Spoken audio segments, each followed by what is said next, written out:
제가 자녀 교의 이 고민을 다룬 자녀 상담 사이트에 들어가 봤더니 엄청나게 많은 내용들이 그 안에 담겨져 있었어요.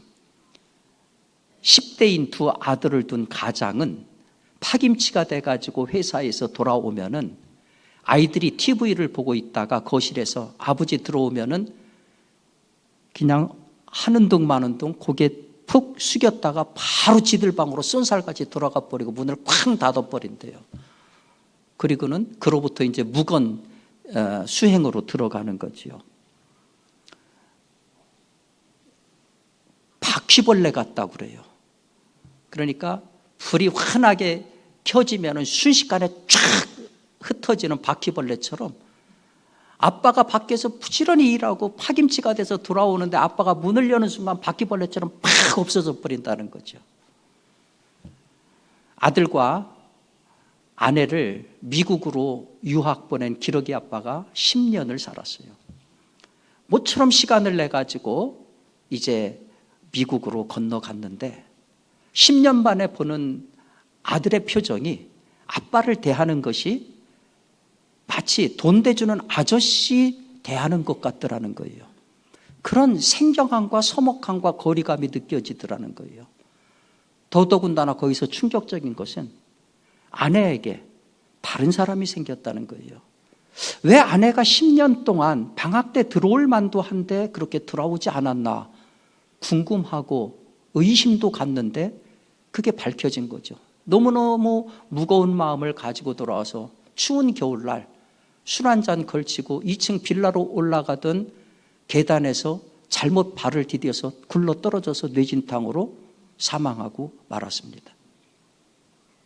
아들이 대학에 실패하고 집에서 그냥 계속 어슬렁어슬렁 거리는 꼴이 보기가 싫어서 싱가포르에 어학연수라도 다녀와라. 11년 동안을 싱가포르에 보냈더니 1년 후에 돌아오는데 웬 아줌마를 같이 데리고 왔더래요. 이 아줌마가 자기를 너무너무 잘 대해주고 사랑해서 이 사람하고 결혼하겠다고. 근데 그 아줌마가 애가 둘 딸린 싱가포르 아줌마예요. 그 뒤에 그 얘기 사연 뒤에 그거를 올린 사람이 뭐라고 썼는가 하면은 이거 환장하겠습니다. 이런 글을 써 올렸어요. 여러분 사이트에 들어가 보니까 정말 부모 노릇하기가 참 힘들다 하는 것이 느껴집니다. 눈에 넣어도 안 아프다고요? 아파요. 많이 아파요. 이제는 자식이 아니라 왼수라는 말들을 해요.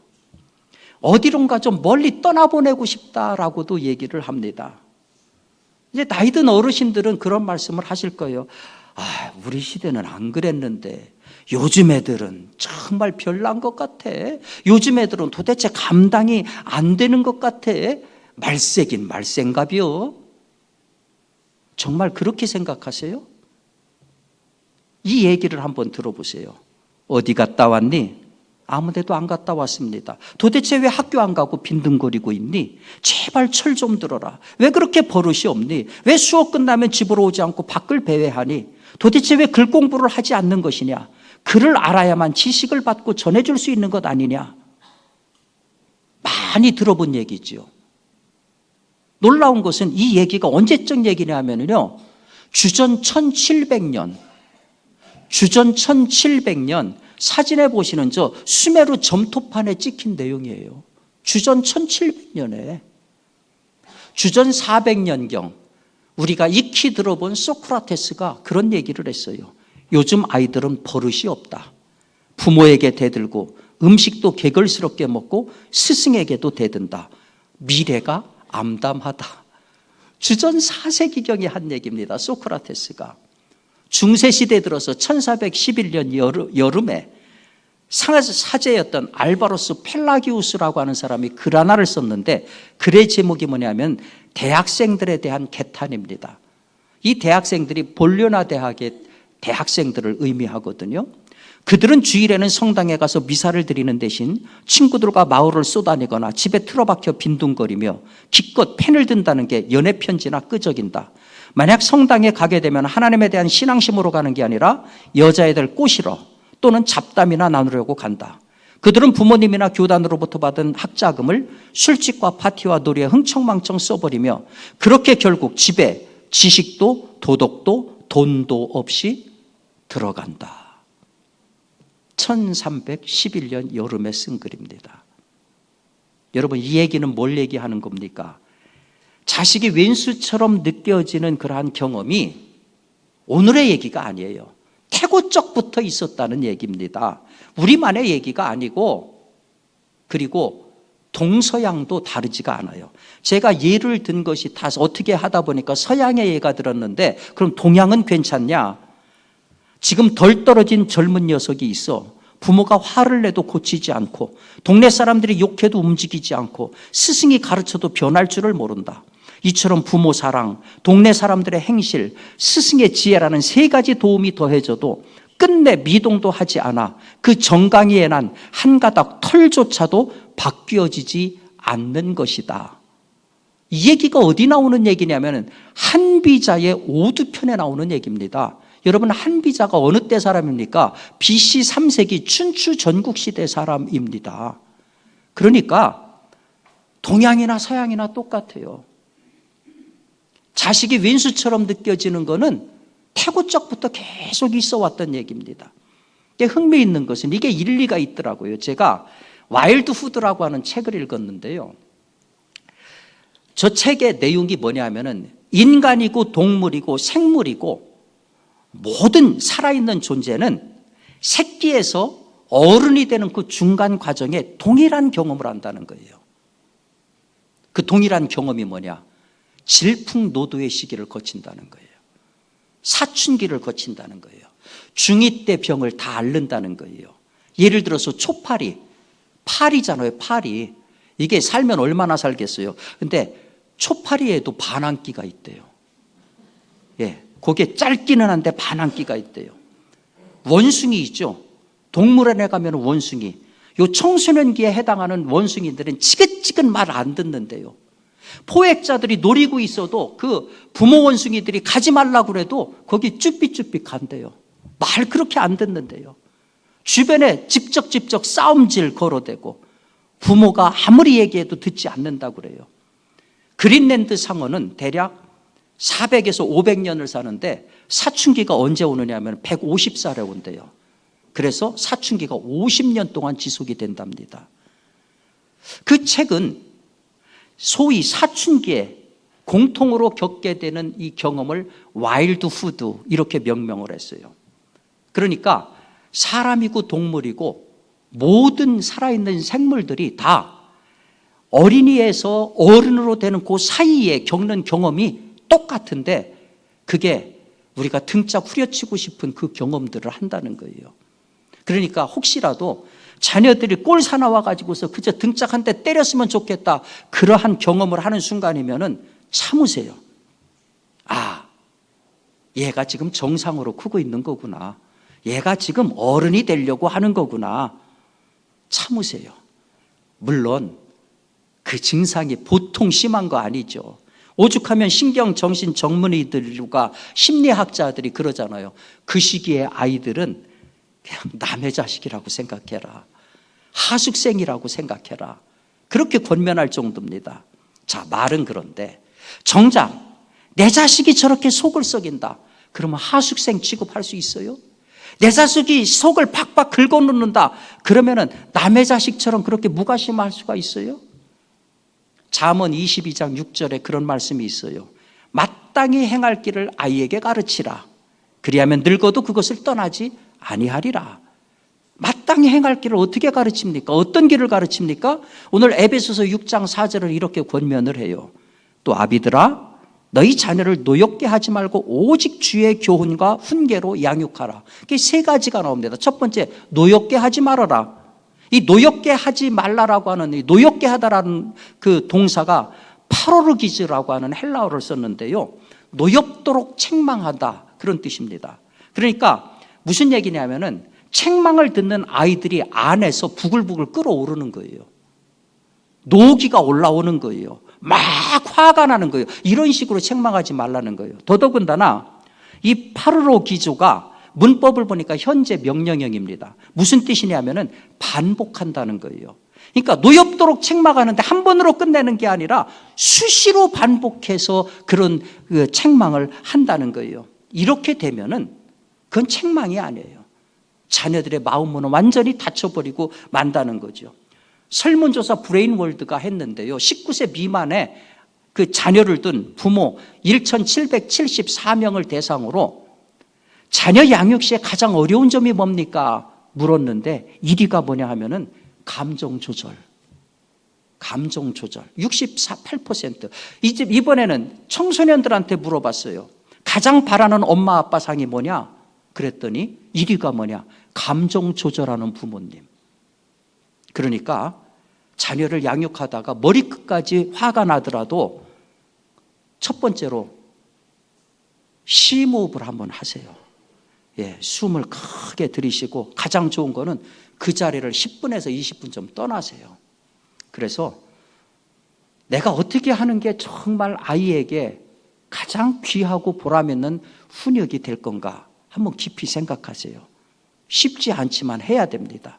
두 번째로 주의 교훈으로 양육하라고 그랬어요. 이 교훈이라는 말이 파이데이아라는 뜻인데 뭐냐면은 훈련이나 체벌을 동반한 책망 그런 뜻이에요. 그러니까 잘못한 것을 바로잡는 훈육 그런 뜻입니다. 그래서 고대 그리스에서는 엄격한 규율로 교육할 때에 소위 이 파이데이아라는 말을 사용을 했어요. 부모는 자녀를 잘 키워야 되고 필요하면 훈육이 필요합니다. 잠언 13장 24절에 매를 아끼는 자는 그의 자식을 미워함이라 자식을 사랑하는 자는 근실이 징계하느니라. 그래요. 잘못했을 적에는 지적을 해줘야 돼요. 때로는 사랑의 매도 들어야 됩니다. 근데 이때 우리가 참 조심을 해야 됩니다. 이 서양 같은 데서는 절대 매드는 순간 부모가 구속이 돼요. 그러니까 사랑의 매라고가 됐든 뭐가 됐든 서양에서는 절대 금지인데 우리가 훈육할 때 몇 가지 조심할 거가 있어요. 뭐냐 하면은 첫 번째 감정 담으면 안 돼요. 우리 옛날 어렸을 때 보면은 동네 아줌마들이 길거리에서 애들 막 이 뺨을 치기도 하고 그냥 등짝을 막 스매싱 하는데 꼭 하는 얘기가 있어요. 아이고 못 살아. 하는 짓거리가 왜 꼭 지 애비를 똑 닮았냐. 꼭 그 얘기를 해요. 아니 왜 자식을 훈계하는데 남편을 왜 거기다 끌어들여요. 그 얘기는 뭡니까? 쌓이고 쌓였던 남편에 대한 불만을 애한테 폭발시키는 거잖아요. 이러면 훈육 안 되는 겁니다. 또 애한테 모욕적인 말 하면 안 돼요. 아유 네가 그렇지 뭐. 아 우리 집안에 어떻게 이런 게 났어. 절대로 이런 소리 하면 안 됩니다. 그리고 훈육을 하려면 일관성이 있어야 돼요. 어떤 때는 지적을 하고 어떤 때는 그냥 넘어가고 그러면 애가 뭘만 바라요? 아 맞지만 않으면 돼. 이건 훈육이 아니에요. 무엇보다도 중요한 게 뭡니까? 모든 것의 기본은 사랑이 돼야 된다는 거죠. 그래서 유대인들은 애들을 훈육할 때 꼭 명심하는 말이 있어요. 그게 뭐냐 하면은 오른손으로는 벌을 주고 왼손으로는 껴안아라. 오른손으로는 벌을 주고 왼손으로는 껴안아라. 그래서 아이들한테 훈육할 때 애들이 일단 언더스탠딩이 돼야 돼요. 아, 내가 뭘 잘못했구나. 이해를 하고 공감을 할 수 있어야 돼요. 그리고 아이를 껴안아주고 아이를 위해서 기도를 해 줘야만 됩니다. 저는 어렸을 적에 아버지한테 종아리 맞고 나면은 아버지가 꼭 무릎 꿇고 제 입으로 기도를 하게 해요. 뭘 잘못했는지를 시인하라는 거죠. 그 다음에는 아버지가 안수를 해주세요. 꼭. 근데 그게 아직도 기억에 남아 있습니다. 자, 세 번째로 사도 바울이 훈계로 양육하라고 그랬어요. 훈계라는 말이 누데시아인데 뭐냐면은 말로 하는 교육입니다. 말로 하는 교육. 대화를 해서 가르치라 하는 얘기예요. 여러분 우리가 많이 친숙한 동화 작가 안데르센이 있죠. 이 사람이 어렸을 때 너무너무 가난했어요. 할머니는 건물 청소부였고 아버지는 구두 수선공이었습니다. 그래서 제대로 된 교육을 못 받았어요. 그런데도 그가 그렇게 탁월한 동화 작가가 된 거는 오로지 아버지 때문이에요. 아버지가 일 끝나고 오면은 항상 동화를 들려줬어요. 그리고 그 어려운 중에도 틈만 나면 아이를 데리고 여행을 갔어요. 여행을 가서 계속 아이한테 질문을 했다고 그래요. 질문을 통해서 아이로 하여금 상상력을 발휘하는. 그래서 오늘의 내가 된 것은 우리 아버지 때문이다. 제가 위에서 소개한 브레인월드의 설문 내용 가운데에 가장 바라는 아빠상이 뭐냐 그 질문이 있었는데 1위가 뭐냐? 많이 놀아주고 대화하는 아빠. 이게 1위였어요. 많이 놀아주고 대화하는 아빠. 이 부분에서 우리 나이 드신 어르신들은 대부분 실패했어요. 굉장히 가부장적인 권위를 내세우다 보니까 애들하고 뭐 말 많이 하고 이런 거 없었잖아요. 요새 다행히도 젊은 아빠들은 참 잘하는 것 같아요. 보면은 애들하고 얘기할 적에도 애들 키높이에 맞춰가지고 무릎 꿇고 얘기하는 모습을 보고 내 생각은 그런데 네 생각은 어떠니? 굉장히 대화를 이끌어요. 한 가지 더 첨언한다고 하면은 부모에게 하나님이 주신 고난을 누락시키지 말라는 거예요. 애들 축복해 주는 거 말이죠. 하나님께서 내 기도를 들어주실 거야. 너는 하나님과 아빠 엄마에게 가장 소중한 사람이란다. 아이들에게 손을 얹고 축복해 주는 것은 하나님이 부모에게 주신 최고의 권한이에요. 우리 그리스도인들이 왜 그 권한을 사용을 하지 않습니까? 자, 여기까지는 아직까지 스라에 있는데 자녀들을 위한 부모의 역할입니다. 문제는 그 자녀가 성장해서 스라를 떠났을 때예요. 우리 어르신들 대부분이 그렇잖아요. 지금 자녀들이 성장해가지고 이미 가정을 꾸리고 따로 사는 부분들이 대부분입니다. 그 자녀들 보면 얼마나 뿌듯합니까? 그런데 항상 뿌듯한 건 아니잖아요. 어떤 때는 마음에 들지 않는 게 많아요. 그래서 자녀하고 부모 사이에 갈등이 있어요. 소위 세대 간의 갈등이 있어요. 보니까 생각이 많이 달라요. 가치관이 많이 달라요. 근데 여러분, 이거는요, 잘못된 게 아니에요. 정상이에요. 세대 간 갈등이라고 했을 때 세대를 대개 30년에서 40년 치잖아요. 그러면은 우리들이 교육받았던 그 세대 시간하고 우리 아이들이 교육받은 시간은 전혀 달라요. 우리 대부분의 부모님들은 정말로 어려운 시절을 겪었잖아요. 전쟁을 겪어야 됐고 보릿고개를 겪어야 됐어요. 온갖 고생을 다 했어요. 그런데 우리 아이들은 전쟁을 안 겪었어요. 보릿고개도 안 겪었어요. 우리 부모들이 누리지 못했던 최고의 교육들을 받고 자랐어요. 물건도 뒤에 나온 것들이 훨씬 성능이 좋은 것처럼 우리 자녀들의 교육 여건이 이전 세대보다는 훨씬 업그레이드 된 겁니다. 따라서 세대 차이가 있다? 당연한 거예요. 세대 차이가 있다? 발전하고 있다는 증거예요. 그런데 문제는 앞선 세대가 이것을 받아들이기가 어렵다는 거예요. 나이 들수록 새로운 것을 습득하기보다는 익숙한 것에 고정되어 있는 것이 우리 어르신들의 특징입니다. 그리고 소소한 것에 관심이 많고 소소한 것에 서운함을 많이 표명을 합니다. 사실 자식이 저렇게 잘 살고 있는 거 헤집어 보면은 그게 다 부모의 희생과 헌신과 뒷바라지 아닙니까? 부모는 그걸 다 기억해요. 근데 자녀는 그걸 기억을 못하거나 안 해요.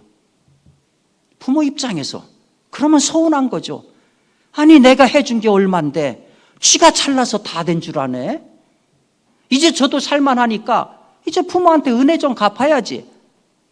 자식이 어련히 알아서 그렇게 효도하면 얼마나 좋겠어요. 그런데요, 만일 부모가 은연중 자식에게 대가를 바라는 순간, 자신의 기여를 회수하려고 하는 순간 가정은 시장이 됩니다. 마켓이 돼요. 슈퍼마켓이 돼요.